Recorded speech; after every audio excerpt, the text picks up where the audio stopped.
Welcome to our classroom. Start कर रहे हैं एबल टेस्ट। इससे पहले वाली वीडियो में हमने एबल्स लेमा कर लिया है। अगर आपने वो वीडियो नहीं देखी तो आप पहले उस वीडियो को देख लेना, क्योंकि जो आज हम टेस्ट करने वाले हैं उसमें उस लेमा का यूज़ होगा। ठीक है, तो पहले आपको एबल लेमा आना चाहिए, तभी आप एबल टेस्ट को प्रूव कर सकते हैं। और देखो वो भी पॉइंट एग्जाम के पॉइंट ऑफ व्यू से इम्पोर्टेंट है। तो 3 थ्योरम ही है इसके अंदर जो इम्पोर्टेंट है। एक एबल लेमा है, एबल टेस्ट है, उसके बाद डिरिचलेट टेस्ट है। तो आपको वो वीडियो भी अच्छे से देख लेना, क्लियर हो जाए तभी इस वीडियो पे आना। तो देखिए स्टार्ट करते हैं एबल टेस्ट।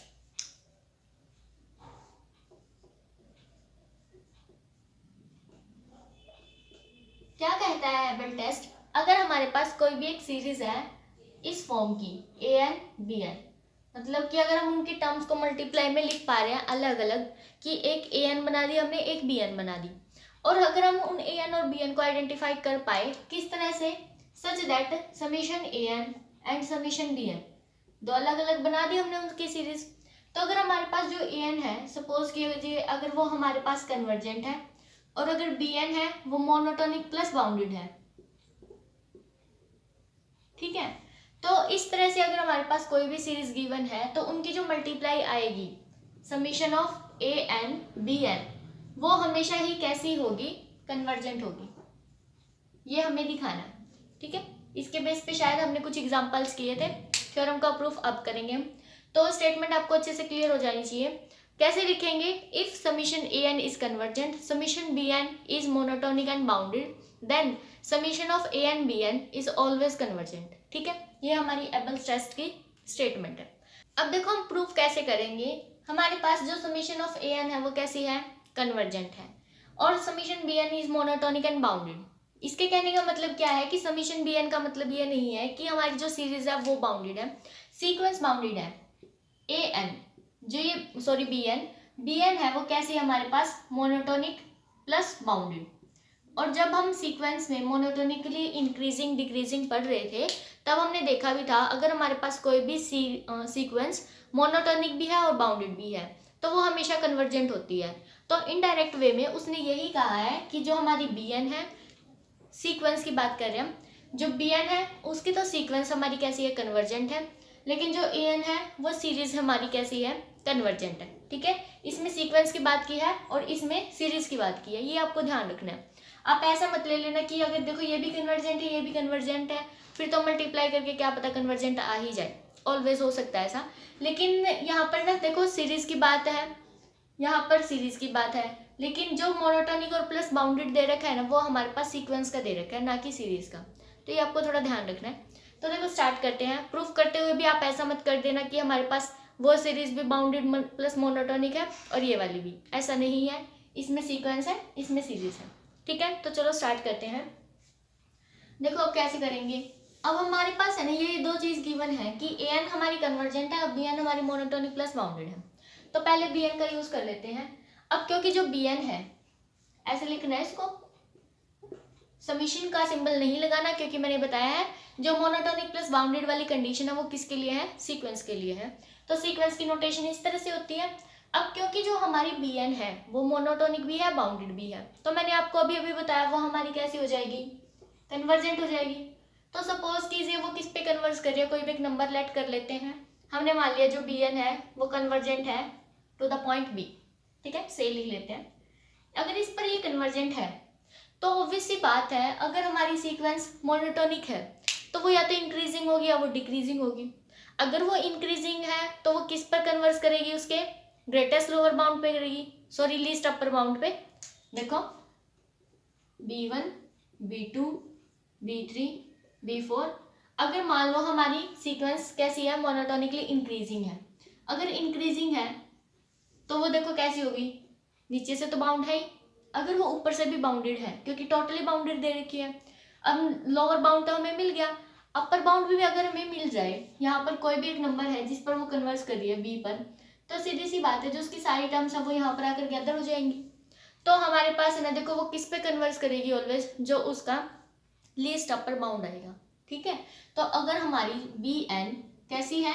इंक्रीजिंग है, तो वो किस पे कन्वर्स करेगी? तो ये जो लिमिट लिखी है ना हमने बी, वो बी हमेशा कैसी आएगी? क्या लिखा था मैंने? Least upper bound. ठीक है, और इसी तरह अगर हमारी जो बी एन है अगर वो मोनोटोनिकली डिक्रीजिंग हो गई तो वही बात हम यहाँ पर जैसे इसमें अप्लाई कर रहे हैं, वो देखो यहाँ से ये लोअर में बाउंड है, वो अपर से बाउंड हो जाएगी ऑटोमेटिकली क्योंकि डिक्रीज हो रही है, तो अपर से तो बाउंड हो गई। अब वो सारी टर्म्स उसकी डिक्रीज हो रही हैं, डिक्रीज होने के बाद वो सीधी सी बात है किस पे अब कन्वर्जेंट भी है। देखो ऐसे लिख लेते हैं हम, B1 फिर B2 फिर B3 B4 डिक्रीजिंग है ना। तो फर्स्ट वाली हमारी छोटी आएगी, नहीं है तो हमने उल्टा लिख दिया, इसको ऐसे करके लिख दिया, ऐसे लिख लो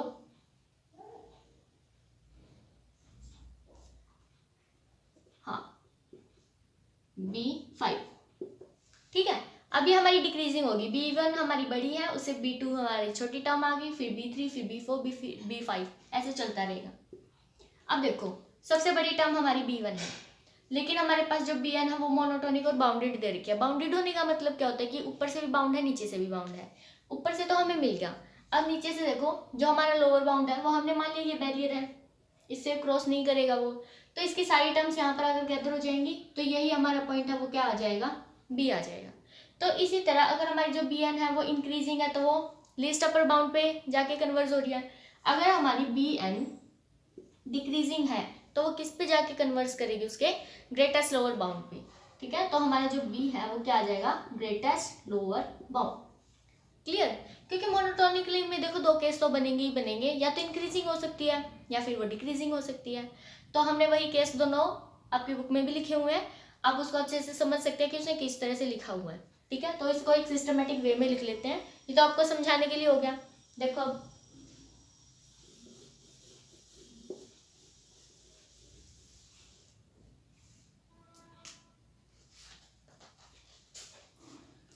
B जो हमारी लिमिट है वो देखो किस किस के इक्वल आएगी, आ सकती है एक तो ग्रेटेस्ट लोअर बाउंड के और एक आएगी लीस्ट अपर बाउंड के, ठीक है। मैंने आपको बता दिया कैसे आ रही है। अगर हमारी Bn कैसी है, डिक्रीजिंग, और अगर हमारी Bn कैसी है, इंक्रीजिंग। क्लियर, पता चल गया कैसे। फिर भी डाउट हो तो कमेंट बॉक्स में लिख के आप बता सकती हैं, ठीक है। यहाँ तक हो गया, अब देखना ध्यान से कैसे आएगा। तो यहाँ से तो चलो हमें पता चल गया कि वो कैसे कन्वर्स या डाइवर्स कर रही है। उसके बाद ना UN डिफाइन करना हमने। UN हम कैसे डिफाइन कर रहे हैं, देखो अभी ना हमारी लिमिट हमें ये नहीं पता कि जीरो आ रही है नॉन जीरो आ रही है कैसी आ रही है। हम चाह रहे हैं कि हमारी जो लिमिट है ना वो जीरो को टेंड कर जाए, तो उसको जीरो को टेंड करवाने के लिए हम एक काम कर लेते हैं, इसमें से इसको माइनस कर देते हैं, है ना। देखो limit n tends to infinity, आपको पता है Bn करने पे B आएगा क्योंकि इसकी लिमिट आ रही है। तो अगर मैं एक ऐसे ले लूँ UN is equal to Bn minus B कर लूँ या फिर B माइनस Bn कर लूँ, इस टाइप से अगर हम ले लें तो अगर हम इसकी लिमिट निकाल लेंगे तो ये भी B दे देगा और ये तो B है ही, ठीक है। तो B माइनस B हमारे पास कैसा आ जाएगा, जीरो। तो हमारा फिलहाल काम क्या है कि हम एक ऐसी सीक्वेंस बनाने जा रहे हैं, एक ऐसी सीरीज बनाएंगे जिससे कि हमारे पास जो लिमिट है वो क्या कर जाए, जीरो पे टेंड कर जाए, ठीक है। तो हमारा काम यही है। अब हम UN को कैसे डिफाइन करेंगे वो देखेंगे कि Bn माइनस B लिखें या B माइनस Bn लिखें, according to Bn is increasing और डिक्रीजिंग, ठीक है, जिससे कि हमारी सारी टर्म्स है ना वो पॉजिटिव बनी रहे। अब आप खुद ही सोचो, जैसे कि हमने अभी लिखा था Bn है, अगर देखो फर्स्ट वाला केस लेते हैं, Bn अगर हमारी डिक्रीजिंग है तो B1 ऑब्वियसली बात है बढ़ाएगा, फिर B2 फिर B3, ठीक है, B4 ऐसे चलेंगे और लास्ट में आके हमारे पास B आएगा, ऐसे ही होगा ना। तो देखो B है वो इन सारी टर्म से छोटा ही आएगा, इतनी बात हमें पता है।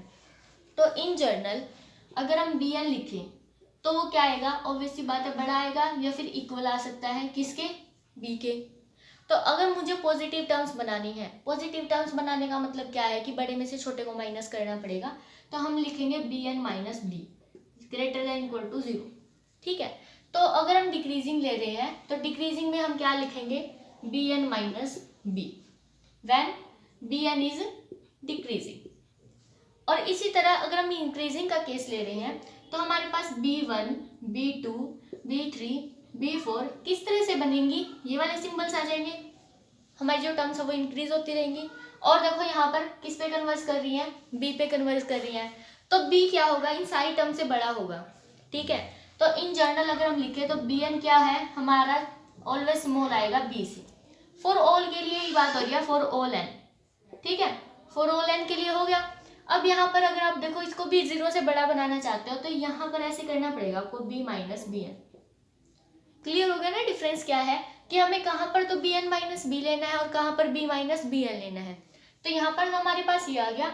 अब हम लिखेंगे b minus B n when b N is increasing. तो इस तरह से हमने ये डिफाइन की है। थोड़ा सा इनमें यही ध्यान रखना है कि हम किस तरह से केस बना रहे हैं, ठीक है। उसके बाद देखो अब कैसे आएगा। अब यहाँ से हमें ये तो पता चल गया कि इसकी जो साइड टर्म्स है वो पॉजिटिव आ रही है, और जैसे ही आप limit n tends to infinity करोगे तो 0 आ जाएगा, 0 आएगा, क्योंकि ऑब्वियस सी बात है, देखो n टेंड्स टू इन्फिनिटी करोगे तो बी एन की लिमिट b ही आएगी ना, तो ये b आ जाएगा, और ये माइनस b करोगे तो 0, b माइनस b करोगे तो भी 0। तो यहाँ पर आपकी बुक में भी लिखा हुआ है कि यू एन हमारा ग्रेटर देन इक्वल टू 0 है, and u n is equal to 0, limit जा रही है उसकी 0। तो ऐसे लिख सकते हैं ना इसको, limit n tends to infinity u n is equal to 0, ठीक है। तो हमारे पास ये पता चल गया हमें जो यू एन है वो कैसी है, 0 की तरफ टेंड हो रही है। अब उसके बाद देखो, अब वो ये दिखाना चाह रहा है कि जो ये यू एन हमने लिखा है ये मोनोटोनिकली इंक्रीजिंग होगा या डिक्रीजिंग होगा, वो भी देख लेते हैं हम एक बार। तो आप एक काम करके देख लो, यू एन माइनस 1 या फिर +1 करके देख लो, ठीक है। शायद बुक में +1 कर रखा है तो हम वो ले लेते हैं, उससे कुछ नहीं फर्क पड़ेगा, आपको पता चल जाएगा कि बड़ी वाली टर्म कैसे दे रही है, ठीक है, सिंबल्स पता चल जाएंगे। तो देखो कैसे करेंगे, बी एन माइनस बी, ठीक है, माइनस उससे बड़े वाली टर्म माइनस करनी है ना हमने, तो बी एन +1 माइनस बी, और इसी तरह नीचे करेंगे तो कैसे आएगा, b minus B n minus B N +1, ठीक है। और यही चीज साथ में बी एन जब हमारा डिक्रीजिंग है और बी एन जब हमारा इंक्रीजिंग है। अब अगर आप इनको माइनस करोगे, माइनस करके देखो, बी से बी कैंसिल हो रहा है ना, यहाँ पर हो गया, और इसी तरह यहाँ पर भी बी से बी कैंसिल हो गया, चलो कैंसिल कर देते हैं, ये हमारा माइनस था। अब देख लो ना ध्यान से, b n minus B N +1 ये आ चुका है हमारा b n minus B N +1, और यहाँ पर क्या आएगा, यहाँ पर शायद माइनस था, देखो minus of b n and plus of b N +1, तो इसका मतलब b N +1 minus B n, इसको हम ऐसे लिख देंगे, b N +1 minus B n, ठीक है। अब देखो कैसे किस तरह की हमारे पास टर्म्स मिल रही है, देखो b n minus B N +1 है। अब हमारी जो सीरीज है वो कैसी है, डिक्रीजिंग है, तो आप खुद ही बताओ, जो बी एन है और बी एन +1 है, इनमें से कौन से वाला बड़ा होगा, कौन सा छोटा होगा, डिक्रीजिंग है, तो अगली वाली टर्म पिछले वाली टर्म से स्मॉल आएगी, तो इसका ये वाली टर्म इस वाली टर्म से छोटी आएगी, और हमने देखना है B n minus B N +1, तो आप इसको इधर ले आओ, तो B n minus B N +1 is greater than 0 always. इसी तरह हम इसको देख सकते हैं, क्योंकि हमारी इंक्रीजिंग है तो B N is less than B N +1, और हमने कौन सा डिफरेंस देखना है, B N +1 minus B N, तो B N +1 minus B N करेंगे तो 0 से लेस आ जाएगा, ठीक है। तो यहाँ पर हमें यही पता चला कि जो ये वाली टर्म है वो भी 0 से बड़ी है, ये वाली टर्म है वो भी 0 से बड़ी है। तो हमने जो भी दोनों केस लिए, यहाँ से हमें पता चल गया कि ये वाली टर्म भी 0 से बड़ी आ रही है, ये वाली भी 0 से बड़ी आ रही है। तो इन जनरल हमारे पास U N minus U N +1 is always greater than 0, मतलब कि कैसे आ गया, U N minus U N +1 is greater than 0, तो यू एन कैसा आ गया, ग्रेटर देन यू एन +1। यहाँ से क्या पता चल रहा है हमें कि जो यू एन है वो हमारी कैसी है, डिक्रीजिंग है, डिक्रीजिंग ही होती है ना ऐसे, कि जो नेक्स्ट वाली टर्म है वो प्रीवियस वाली टर्म से हमारी स्मॉल आ रही है, तो यू एन हमारी डिक्रीजिंग होगी। देखो कैसे हुआ, यू एन डिक्रीजिंग दिखाने का हमारा मेन मोटिव क्या है, अगर आपने एबल लेमा देखा है तो आप समझ जाओगे। एबल लेमा में ना हमारे पास क्या था कि जो हमारी बी एन है वो कैसे होनी चाहिए, नॉन इंक्रीजिंग सीक्वेंस होनी चाहिए। यहाँ पर हमारे पास जो यू एन है वो नॉन इंक्रीजिंग आ गई, मीन्स डिक्रीजिंग आ गई ना, ठीक है। तो डिक्रीजिंग आ गई तो इसका मतलब अब हम एबल्स लेमा लगा सकते हैं, ठीक है। तो मेन हमारा काम यही था, यहाँ तक अब हमारा हो चुका है। अब हम ना हमारा मेन फोकस है बी एन पे, अब हम bn को निकालते हैं, देखो चलो।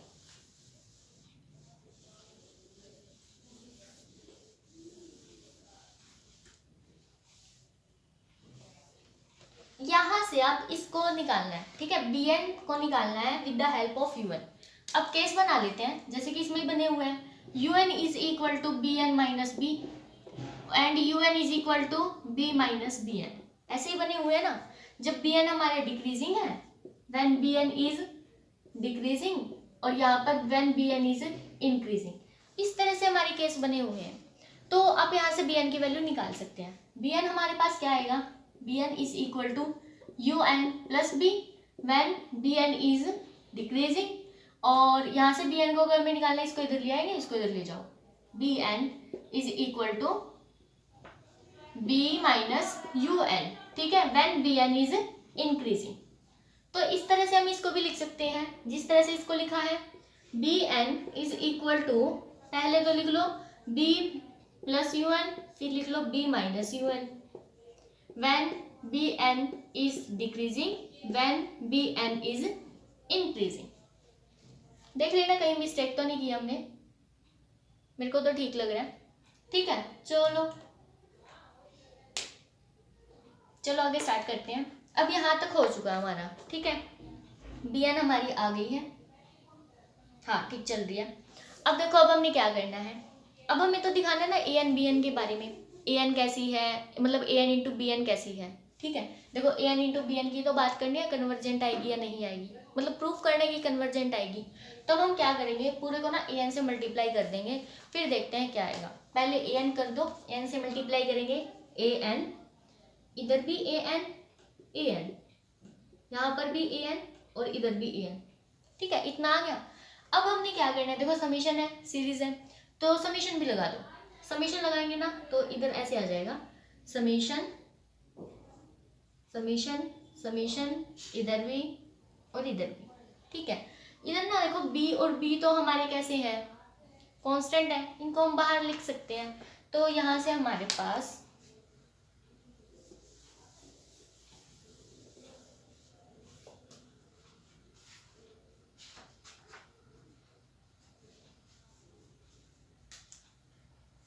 इसको अच्छे से लिख लेते हैं एक बार, ये इरेज ही कर देते हैं अच्छे से।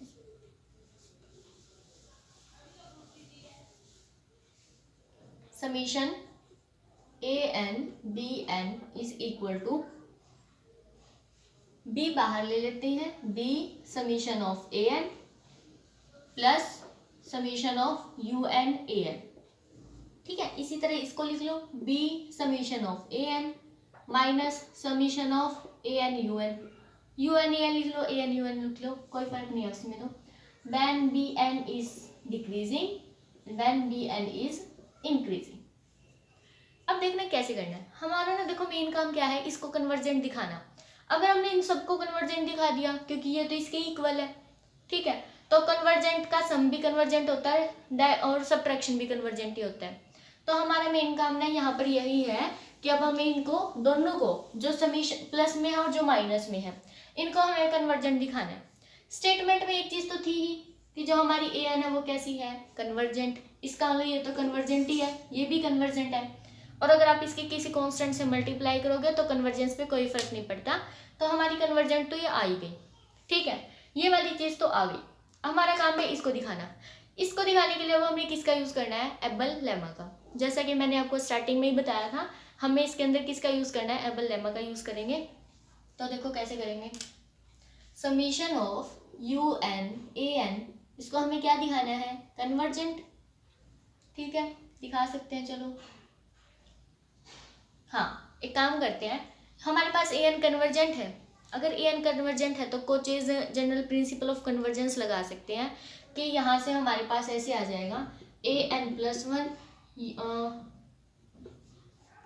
an plus 2 plus an plus p, ठीक है, this is less than epsilon for all n p greater than 0 ले लो, ऐसे ही करते हैं ना, ठीक है, और for all n greater than equal to m, general principle of convergence लगा दिया। और चलो अब देखते हैं अब इसका यूज कैसे करेंगे। एबल लेमा हमें क्या कहता है कि जो यू एन है ना, मतलब कि जिस दूसरी वाली टर्म से मल्टीप्लाई करने जा रहे हैं वो कैसे होनी चाहिए, नॉन इंक्रीजिंग होनी चाहिए, और हमारी ये डिक्रीजिंग आ गई है। इसका मतलब हम एबल लेमा का यूज़ कर सकते हैं। एबल लेमा का यूज़ करेंगे तो मल्टीप्लाई कर दो A N plus one U N plus one, A N plus two U N plus two, plus A N plus P U N plus P, less than. ठीक है, ये देखना ध्यान से। अब हम क्या करेंगे, epsilon into u N plus one, क्योंकि वहां पर भी लिखा हुआ है, अगर आप ध्यान से देखो स्टेटमेंट में आपको रिवाइंड करवा देती हूँ। यहाँ पर लिखा हुआ है कि summation of A n a k b के, ठीक है ये है, और के की वैल्यू ना हमारी 1 से स्टार्ट हो रही है, 1 से स्टार्ट होकर कहीं भी फाइनाइट तक जा रही है, एन तक जा रही है, और this is equal to less than equal to m into b one. मतलब कि ना जिससे भी आप मल्टीप्लाई कर रहे हो उसकी फर्स्ट वाली टर्म लिख दो। देखो ए के बी के है ना, तो ए वन बी वन आएगा, ए टू बी टू आएगा, और इसी तरह हम आगे तक चलते रहेंगे, ए एन बी एन आएगा। तो उसने यही कहा है कि जो भी आप नॉन नेगेटिव वाली नॉन डिक्रीजिंग वाली सीक्वेंस ले रहे हो ना, नॉन इंक्रीजिंग वाली सीक्वेंस ले रहे हो, उसकी फर्स्ट टर्म लिखो जिससे भी आपने मल्टीप्लाई की है। अब मैंने मल्टीप्लाई की है यहाँ पर किससे, यू एन प्लस वन से, तो यहाँ पर हमने क्या लिखना है, यू एन प्लस वन। ठीक है, अगर हम यहाँ पर u one u two u three से लेकर यू एन तक लिखते, फिर हम यहाँ पर यू वन लिख देते। जो भी यहाँ पर फर्स्ट टर्म आप मल्टीप्लाई कर रहे हो ना ए एन के साथ, वही हमने यहाँ पर मल्टीप्लाई में लिखनी है। इस तरह से हमने एबल लेमा का यूज किया यहाँ पर। अब उसके बाद हम देखो कैसे दिखाएंगे। हमारा काम तो क्या होता है, लेस देन अपसाइलन दिखाना, क्योंकि अगर ये हमारे पास लेस देन अपसाइलन आ जाएगी तो summation of A N you n हमारी कन्वर्जेंट हो जाएगी by Cauchy general principle of convergence, है ना। फिर हम एक काम कर सकते हैं, यहाँ पर यू वन लिख लो, यू टू लिख लो, यू थ्री लिख लो, कुछ भी लिख लो, लेकिन कुछ भी ना फाइनाइट लिखना, ऐसा नहीं है जनरल मत लिख देना। ठीक है, सपोज करो यू वन लिखा है, जैसे कि आपकी बुक में भी लिखा हुआ है, हमने यू वन क्यों लिखा, यू टू भी लिख सकते हैं आप, यू थ्री भी लिख सकते हैं, कोई फर्क नहीं पड़ेगा। यहाँ पर मैंने यू वन लिख दिया। अब ध्यान से देखना, जो हमारी यू एन है वो कैसी थी, डिक्रीजिंग थी। अब यू एन प्लस वन और यू वन, इनके बीच में आप खुद ही देख सकते हैं, अगर हमारी जो यू एन है वो डिक्रीजिंग सीक्वेंस है, डिक्रीजिंग है तो ऑब्वियस सी बात है जो यू एन है वो बड़ा आएगा, यू एन प्लस वन है वो छोटा आएगा, ऐसे ही होगा। तो आप यहाँ से देख सकते हैं जो u N plus one by you n करेंगे तो this is less than one, तो आप यहाँ पर ये रिजल्ट लगा सकते हैं। तो यहाँ से हमारे पास क्या आएगा, this is less than epsilon, जो हमारे पास U N plus one by you N है वो क्या आ गया, लेस देन वन आ गया ना, तो आप इंटू में वन लिख सकते हैं, हमें तो अपसाइलन से मतलब है। ठीक है, इस तरह टू भी लिख सकते हैं, टू लिखने के बाद भी हमारे पास एक रिस्ट्रिक्शन आ जाएगी, जो एन की वैल्यू है वो एम के इक्वल हो या उससे ग्रेटर हो सकती है ना, तो एम की वैल्यू वन नहीं ले सकते हम, फिर टू से स्टार्ट करनी पड़ेगी, इस तरह से चल जाएगा वो। अब देखो तो होगी प्रूफ, यहाँ से हमें क्या पता चल गया, for all n greater than equal to m के लिए और for p greater than zero के लिए हमारे पास इनका जो सम है, फाइनाइट टर्म्स का सम है, वो क्या आ रहा है, लेस देन अपसाइलन आ रहा है। तो by Cauchy general principle of convergence हमारे पास summation of A N you N कैसा हो गया, कन्वर्जेंट हो गया। यहाँ तक करके मत आना, नंबर काट लेगा वो। ठीक है, ध्यान से देखना कि हमारे पास A N you N convergent है, हमें ये नहीं दिखाना था कि ये कन्वर्जेंट है, हमारा काम क्या है, हमें दिखाना है कि ए एन बी एन कन्वर्जेंट है। तो आपको लास्ट में 2 लाइन और लिखनी पड़ेंगी, नहीं तो वही क्या अभी बात बताई ना मैंने आपको कि मार्क्स काट लेगा वो। फिर यहाँ पर लिख देना आप, ठीक है, इसको कुछ भी एक नाम दे दो, इक्वेशन नंबर 1 दिया हमें, तो जैसे कि हमारे पास ए एन तो कन्वर्जेंट आ ही चुकी है और ए एन और यू एन भी कन्वर्जेंट आ चुकी है, तो अगर आप इनका सब्ट्रैक्शन करोगे या फिर इनका सम करोगे वो भी हमारे पास कन्वर्जेंट आएगा।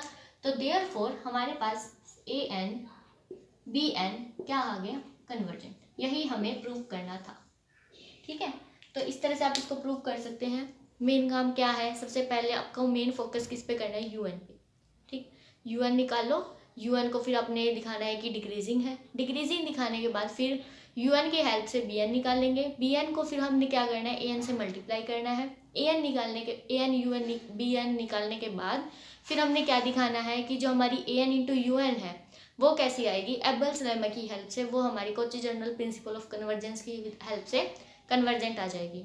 ठीक है, तो इस तरह से आप कर सकते हैं। फिर भी कोई डाउट हो तो आप कमेंट बॉक्स में लिख के बता सकते हैं।